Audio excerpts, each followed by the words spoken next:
नमस्कार। ज्ञान विज्ञान के इस ताज़ा एपिसोड में आपका स्वागत है। मैं हूं टीना झा।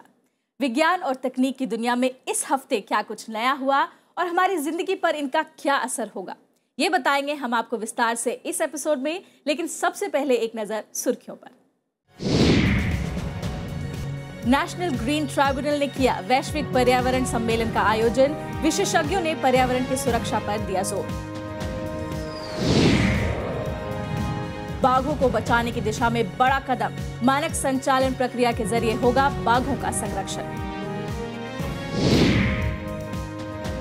पानी और सतत विकास का गहरा नाता, विश्व जल दिवस के मौके पर देखिए खास रिपोर्ट। खोज खबर के सेगमेंट में आज हम मौसम के बदलाव पर डालेंगे नजर, इसके कारण और प्रभाव पर करेंगे चर्चा। और घुटने की समस्या से पीड़ित लोगों के लिए आशा की एक नई किरण, स्वदेशी नवाचार के जरिए लगाए जाएंगे कृत्रिम घुटने। और अब खबरें विस्तार से। जैसे जैसे आबादी और गरीबी बढ़ रही है, इंसानी जरूरतों को पूरा करने के लिए प्रकृति पर निर्भरता भी बढ़ती जा रही है। इसके कारण प्राकृतिक संसाधनों के मामले में देश गरीब होते जा रहे हैं। विकास की बढ़ती होड़ में पर्यावरण से जुड़े मुद्दों की अनदेखी भी बढ़ती जा रही है। इसके चलते पर्यावरण को जबरदस्त नुकसान हो रहा है, जो कि दुनिया के सामने बड़ी चुनौती बनती जा रही है। इसी के मद्देनजर पर्यावरण की सुरक्षा के लिए नेशनल ग्रीन ट्राइब्यूनल ने हाल ही में राजधानी में वैश्विक पर्यावरण सम्मेलन का आयोजन किया। क्या हुआ इस सम्मेलन में, जानने के लिए देखते हैं ये रिपोर्ट।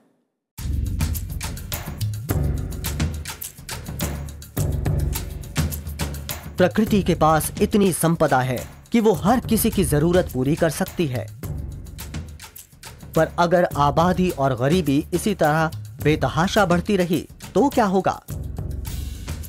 दुनिया के औद्योगिक देशों में से एक भारत में अभी भी विश्व के करीब 1/4 गरीब लोग रहते हैं और पर्यावरण से जुड़ी हमारी ज्यादातर पसंद गरीब आबादी की जरूरतों के हिसाब से ही तय होती है।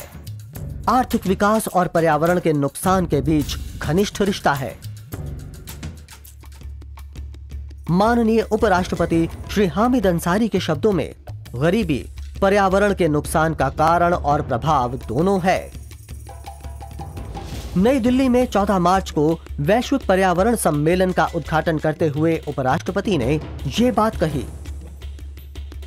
The key environmental challenge that a developing countries such as India faces relate to the nexus of environmental degradation with poverty in its many dimensions and economic growth. It is thus important to understand the dichotomous relationship between economic growth and environmental degradation. इस 2 दिवसीय वैश्विक पर्यावरण सम्मेलन का आयोजन national green tribunal ने किया था, ताकि पर्यावरण के क्षरण के अलग अलग पहलुओं पर चर्चा हो सके। ये एक ऐसी चुनौती है जिससे बाकी देशों के साथ साथ विकसित देश भी जूझ रहे हैं। इस सम्मेलन में 30 देशों के पर्यावरणविद, वैज्ञानिक, वकील और विशेषज्ञों ने भाग लिया। यह सम्मेलन एक ऐसा साझा मंच था जहां ग्लोबल वार्मिंग, आपदा प्रबंधन और कचरा प्रबंधन जैसे अहम मुद्दों पर विचार विमर्श किया गया। चर्चा के दौरान पर्यावरण की बेहतरी के लिए ज्यादा से ज्यादा लोगों के बीच आर्थिक खाई बांटने पर भी जोर दिया गया। इस सम्मेलन में भारत के पर्यावरण मंत्री प्रकाश जावड़ेकर, मुख्य न्यायाधीश HL दत्तू और अटॉर्नी जनरल मुकुल रोहतगी भी मौजूद रहे।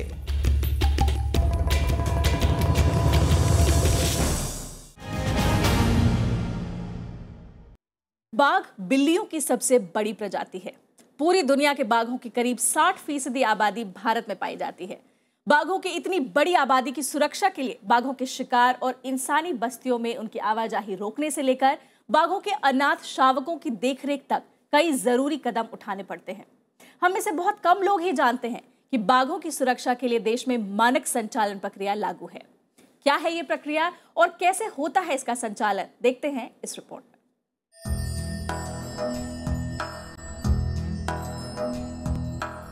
आज सिर्फ भारत में ही दुनिया के करीब 60% बाघों का बसेरा है। वर्ष 2014 के तीसरे चरण के आकलन के मुताबिक भारत में बाघों की कुल आबादी 2226 है। बाघों की इतनी बड़ी आबादी की देखरेख के लिए वन्यजीव विभाग को कई मुश्किलों का सामना करना पड़ता है। बाघों के शिकार से लेकर इंसानों के साथ उनकी भिड़ंत को रोकने तक और रिहायशी इलाकों में बाघों के अतिक्रमण पर अंकुश लगाने से लेकर बाघों के अनाथ शावकों के पालन पोषण तक वन्यजीव विभाग को बाघों के रखरखाव और प्रबंधन तक की महत्वपूर्ण जिम्मेदारी संभालनी पड़ती है। इस वन्य प्रजाति के बेहतर और व्यवस्थित संरक्षण के लिए भारत सरकार ने अब एक मानक संचालन प्रक्रिया लागू की है। संक्षेप में SOP के नाम से जानी जाने वाली इस प्रक्रिया के तहत बाघों की आबादी के प्रबंधन के लिए समान नियम कानून और आचार संहिता का प्रावधान है। In the field, lot of problems are faced by the different field directors, and every field directors, depending on the situation, they tend to do the job as per situation at that point of time. So therefore, it is not uniform, to all the tiger reserves, so to say. So therefore, we have made a standard of operation so that all the tiger reserves they uniformly follow the same process. ये मानक संचालन प्रक्रिया पर्यावरण, one एवं पर्यावरण मंत्री श्री प्रकाश जावड़ेकर ने tiger range राज्यों के मुख्य वन्य जीव वार्डन और बाघ अभयारण्यों के फील्ड निदेशकों के साथ हाल में हुई एक बैठक के दौरान जारी किया। इसमें बाघों के पुनर्वास, अनाथ शावकों की देखरेख और उनकी घटती तादाद के मद्देनजर सक्रिय प्रबंधन के लिए विशेष दिशा निर्देश भी शामिल हैं। इसके तहत क्षेत्रीय स्तर पर बाघों के पुनर्वास, अनाथ शावकों और रिहायशी इलाकों में रह रहे बाघों की उचित देखरेख के लिए जरूरी बुनियादी कदम उठाए जाएंगे। If any tiger reserves have the overpopulation beyond the carrying capacity, then in that case, scientifically we need to shift to somewhere else, and we'll be shifting to the tiger reserves where the capability is there, capacity is there, potential is there, but the tiger number is less. So that is how then in between lot of process you have to follow, how to identify the tigers, identify the area, then security, all those aspects has to be seen. That is how in the SOP details are given. ये मानक संचालन प्रक्रिया इस तरह बनाई गई है जिससे इंसानों, बाघों, मवेशियों और संपत्ति को कम से कम नुकसान हो। यह प्रक्रिया बाघ अभयारण्यों समेत उन सभी स्थानों पर समान रूप से लागू की गई है जहां ऐसी घटनाएं होती हैं। इसके अलावा बाघों के अवैध शिकार पर काबू पाने के लिए सरकार ड्रोन और स्वैच्छिक रीलोकेशन कार्यक्रमों के जरिए ई-सर्विलांस योजना भी लागू कर रही है।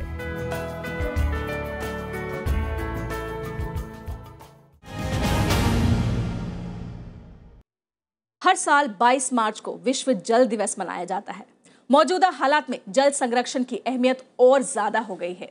जीवन यापन से लेकर सामाजिक आर्थिक प्रगति तक के लिए पानी सबसे बुनियादी चीज है। इस साल के विश्व जल दिवस का मुख्य विषय भी पानी और सतत विकास ही है। एक नजर इस रिपोर्ट पर।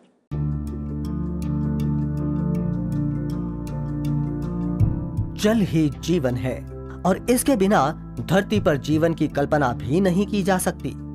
हम भोजन के बिना तो कई हफ्तों तक जीवित रह सकते हैं, लेकिन पानी के बिना कुछ दिन भी जिंदा रहना मुश्किल है। स्वच्छ और सुरक्षित पानी इंसानों के साथ साथ दूसरे जीवों के लिए भी निहायत ही जरूरी है। लेकिन अंधाधुंध विकास की होड़ के कारण पूरी दुनिया में जल संसाधनों में भारी गिरावट आई है।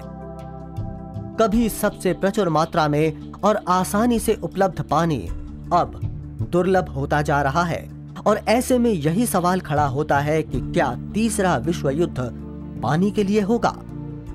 जल संसाधनों की कमी से होने वाली आपदा की आशंका को देखते हुए और लोगों में जल संरक्षण के प्रति जागरूकता बढ़ाने के लिए संयुक्त राष्ट्र महासभा ने 22 मार्च 1993 को विश्व जल दिवस मनाने की घोषणा की। तब से हर साल 22 मार्च को विश्व जल दिवस मनाया जाता है। पिछले साल विश्व जल दिवस का विषय था जल और ऊर्जा, जबकि इस साल इसका विषय जल और सतत विकास रखा गया था। इस साल विश्व जल दिवस पर विविध क्षेत्रों में पानी के लिंक पर विचार करने की बात कही गई, ताकि हम टिकाऊ भविष्य हासिल कर सकें। इस तथ्य को ध्यान में रखकर कि पानी और सभी प्रमुख क्षेत्र काफी जटिल रूप से जुड़े हुए हैं और इनके बीच एक नाजुक संतुलन बनाए रखना जरूरी है। बदलते औद्योगिक परिदृश्य और पिछले कुछ सालों से वैश्विक आबादी की तेजी से बढ़ती मांग के कारण जल संसाधनों पर भारी दबाव है, जिससे दुनिया भर में जल सुरक्षा को खतरा पैदा हो गया है। एक अनुमान के मुताबिक करीब 78 करोड़ लोगों को पीने के लिए स्वच्छ पानी नहीं मिल पाता और बढ़ती आबादी और औद्योगिक गतिविधियों की वजह से आने वाले वर्षों में पानी की मांग कई गुना बढ़ने की आशंका है। इस साल विश्व जल दिवस के मौके पर बढ़ती वैश्विक मांग को पूरा करने के लिए साझा रणनीति बनाने पर जोर दिया गया, ताकि सबको समुचित पानी मुहैया करवाया जा सके।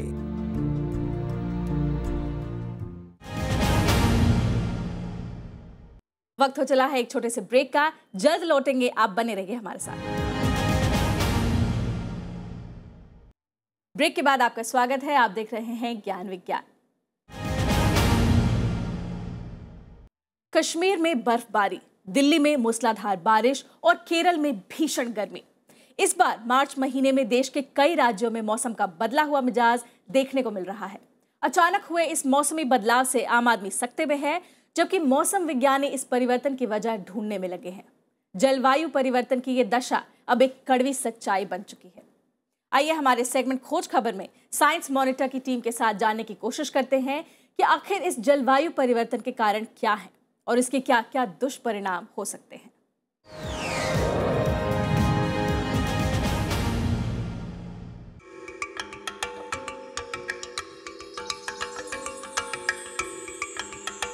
मार्च के आते ही उत्तर भारत वसंत ऋतु का इंतजार करने लगता है, लेकिन इस साल मानो वसंत रूठ गया हो। जम्मू कश्मीर, हिमाचल और उत्तराखंड में लोग बर्फ की चादर हटने का इंतजार ही करते रह गए। पंजाब, हरियाणा और दिल्ली में भी बादल ऐसे बरसे मानो बेवक्त मॉनसून आ गया हो। इस बेवजह की बारिश ने मौसम विशेषज्ञों को भी चौंका दिया है। जानकारों के मुताबिक 15 वर्षों में ये पहला मौका है जब मौसम में इस तरह का अजीब बदलाव देखा गया हो। हैरानी की बात यह है कि ये बारिश किसी कम दबाव के क्षेत्र के चलते नहीं हुई है, जैसा कि अमूमन होता है। वैज्ञानिक फिलहाल ये पता लगाने में जुटे हैं कि वातावरण में कौन से कारक थे जो इस मुसीबत की बारिश को साथ लेकर आए। मार्च के महीने में इस कदर बारिश मैदानों में औसतन 20 साल में एक बार होती है और मार्च के महीनों में पहाड़ों का सफेद होना, ये तो एक सदी में एक बार घटने वाली घटना है। इस बार विभिन्न राज्यों के औसत तापमान में भी 4 से 6 डिग्री सेल्सियस तक गिरावट दर्ज की गई है। मौसम के इस मिजाज ने स्वाइन फ्लू को भी बढ़ावा दिया है, जिससे अब तक देश में 1200 से ज्यादा लोगों की मौतें हो चुकी हैं। क्या यह क्लाइमेट चेंज यानी जलवायु परिवर्तन की साफ आहट है? वैज्ञानिक इस संभावना से इनकार नहीं कर रहे हैं। दुनिया के बाकी हिस्सों में भी मौसम की फितरत कई जगह पूरी तरह बदली हुई पाई गई है। बाढ़ और सूखा दुनिया में कई जगहों पर आम बात हो चली है। आखिरकार ये बेवजह नहीं है कि जलवायु परिवर्तन आज की तारीख में दुनिया के सबसे अहम मुद्दों में से एक है। इस समस्या के कई पहलू हैं, लेकिन सबसे बड़ा कारण है पेड़ों का कटाव और ग्रीन हाउस गैसें छोड़ने वाले ईंधन का इस्तेमाल। इन ग्रीन हाउस गैसों से पनपे असर के चलते ही कहीं बेवक्त बरसात होती है तो कहीं गर्मियां पिछले सारे रिकॉर्ड्स तोड़ती हैं। शोध बताता है कि 20वीं सदी के शुरुआत से लेकर अब तक धरती की सतह का औसत तापमान 0.6 डिग्री सेल्सियस बढ़ चुका है। 1750 में औद्योगिकरण के बाद से वातावरण में कार्बन डाइऑक्साइड, मीथेन और नाइट्रस ऑक्साइड जैसी जहरीली गैसों की मात्रा भी बढ़ी है। आधुनिक तकनीक, मौसम में बदलाव का कुछ हद तक तो अंदाजा लगा सकती है, लेकिन जान और माल के नुकसान को हर बार रोकना मुमकिन नहीं है। जलवायु परिवर्तन का सीधा असर आप सुंदरबन जैसे कुदरती आवास में देख सकते हैं, जिसका बड़ा हिस्सा आज जलमग्न हो चुका है। ग्लोबल वार्मिंग से इंसान और बाकी जीव जंतुओं की सेहत भी खतरे में है। दुनिया भर के आर्थिक विकास और खाद्य सुरक्षा को भी इससे खतरा है। बार बार बाढ़ और सूखा दुनिया भर में कृषि के बुनियादी ढांचे को चोट पहुंचा रहे हैं। नई नई महामारियां, फसलों की घटती पैदावार, समुद्रों का बढ़ता जल स्तर भी जलवायु परिवर्तन का सीधा परिणाम है। अगर दुनिया ने मिलकर कोई ठोस कदम नहीं उठाए तो ग्लोबल वार्मिंग के गंभीर खमियाजे आगे भी भुगतने पड़ेंगे। ऐसे में जरूरी है कि सिर्फ दुनिया के नेता ही नहीं, बल्कि आम जनता भी अपने ग्रह को बचाने के लिए एक हो।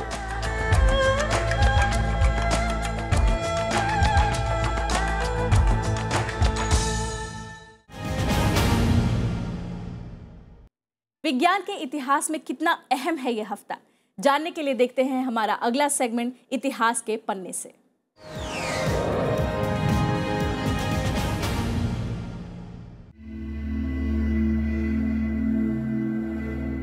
जाने माने रेडियो खगोल विज्ञानी प्रोफेसर गोविंद स्वरूप का जन्म 23 मार्च 1929 को उत्तर प्रदेश के ठाकुरद्वारा में हुआ था। पद्मश्री पुरस्कार से सम्मानित और Tata institute of fundamental research के रेडियो खगोल भौतिकी राष्ट्रीय केंद्र के पूर्व निदेशक प्रोफेसर गोविंद स्वरूप को रेडियो खगोल विज्ञान का अग्रदूत माना जाता है।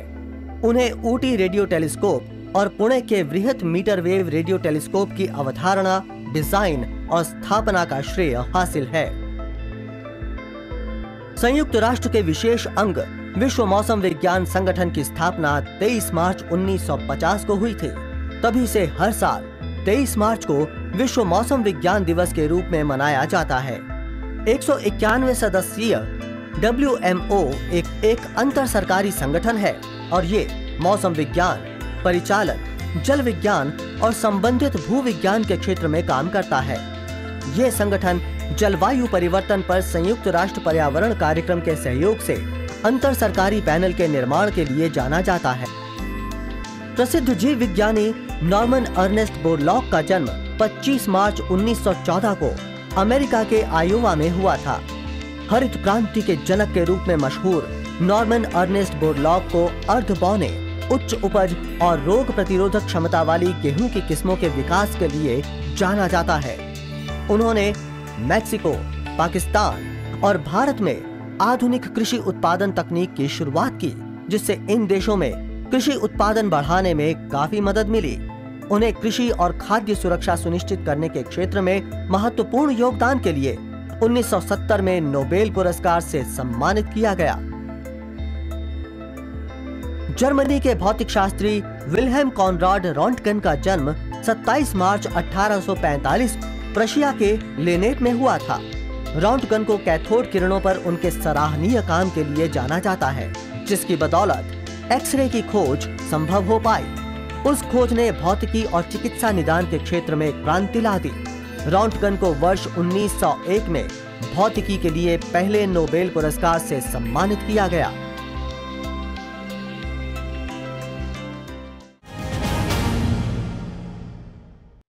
और अब हमारा अगला सेगमेंट, आपके इस्तेमाल का विज्ञान।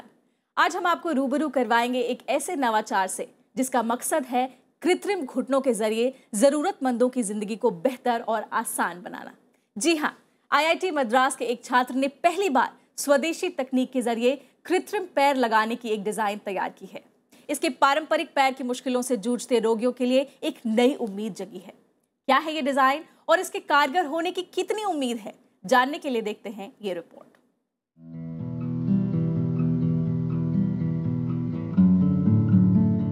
मधुमेह, नाड़ी संबंधी कोई रोग या सड़क हादसा, इनमें से कोई भी घुटने की अपंगता का कारण बन सकता है और ऐसी समस्या से जूझ रहे लोगों में से कई को सर्जरी करवानी पड़ती है।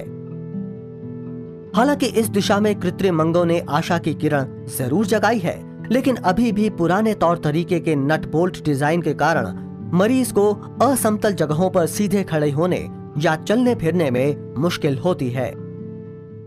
So this is a prosthetic knee joint for above knee amputees. So those guys who have lost the knee joint along with his limb.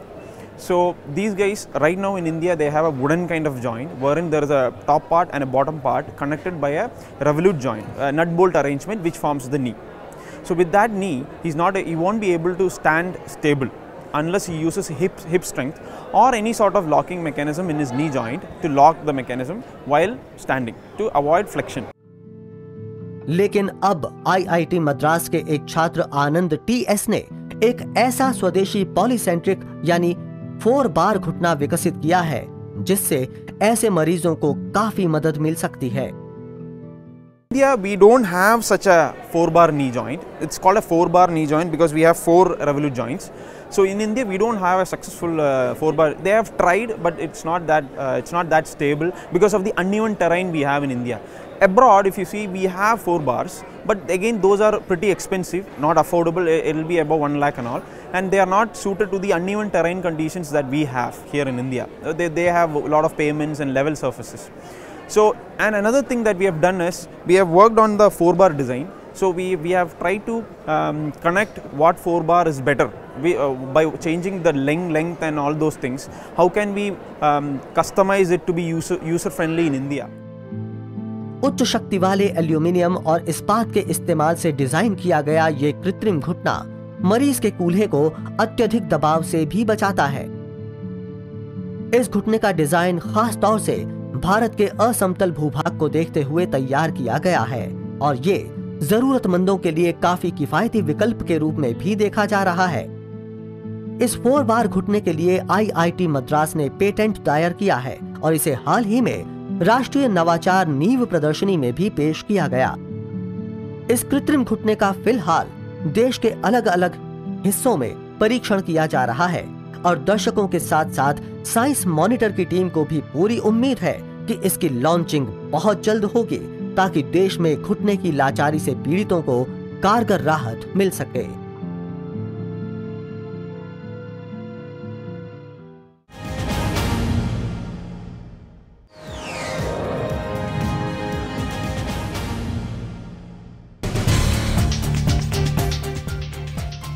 केंद्रीय मंत्री जितेंद्र सिंह ने राज्यसभा को इसरो के तीसरे लॉन्च पैड के प्रस्ताव की जानकारी दी है। ये लॉन्च पैड GSLV M3 श्रेणी के वजनी रॉकेट को ध्यान में रखकर बनाया जाएगा। इस लॉन्च पैड के जरिए भविष्य में अंतरिक्ष प्रक्षेपण की भारत की जरूरतें पूरी करने में मदद मिल सकेगी। श्रीहरिकोटा को तीसरे लॉन्च पैड की संभावित जगह बताया जा रहा है और इसके डिजाइन पर जल्द ही काम शुरू होगा।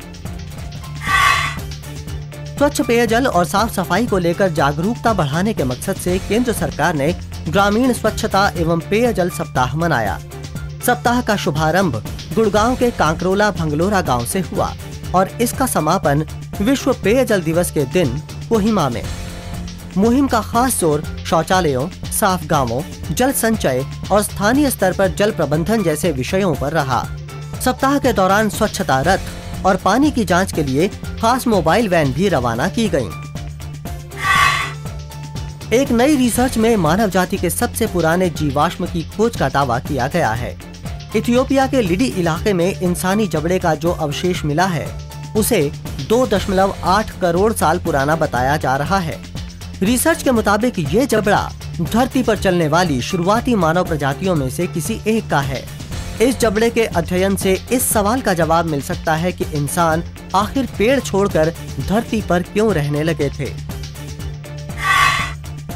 नासा के हबल टेलीस्कोप ने जुपिटर के उपग्रह गैनीमेड में खारे पानी के एक समुद्र को खोज निकाला है। वैज्ञानिकों के मुताबिक ये समुद्र धरती पर मौजूद किसी भी महासागर से 10 गुना ज्यादा गहरा है और बर्फ की 150 किलोमीटर मोटी परत के नीचे छिपा है। इस खोज से परग्रही जीवन की संभावनाओं को बल मिला है। इस रिसर्च को journal of geophysical research space physics नाम की विज्ञान पत्रिका में जगह मिली है। जैव प्रौद्योगिकी उद्योग अनुसंधान सहयोग परिषद यानी BIRAC ने 19 मार्च को दिल्ली में अपना स्थापना दिवस मनाया। आयोजन की थीम थी भारत, दुनिया का अगला बायोटेक केंद्र, नवाचार को प्रोत्साहन। इस मौके पर विभिन्न विषयों को लेकर 2 दिवसीय चर्चा का भी आयोजन किया गया। आयोजन का शुभारंभ विज्ञान, तकनीक एवं भू विज्ञान राज्य मंत्री श्री YS चौधरी ने किया। देश भर के करीब 250 वैज्ञानिक, उद्यमी और इस कारोबार के जानकार इसमें शरीक हुए। बायोकॉन के MD डॉक्टर किरण मजूमदार का व्याख्यान इस आयोजन के मुख्य आकर्षणों में से एक रहा। 20 मार्च को धरती 3 खास खगोलीय घटनाओं की गवाह बने। इस रोज धरती की धुरी सूरज की किरणों से लंबवत थी। इसके चलते दुनिया के कई हिस्सों में सूर्य ग्रहण देखा गया, जबकि कुछ दूसरे हिस्सों में सुपरमून देखने को मिला।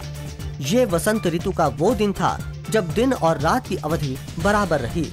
किसी सौर ग्रहण के दिन ये संयोग अगली बार साल 2053 में और इसके बाद साल 2072 में देखने को मिलेगा।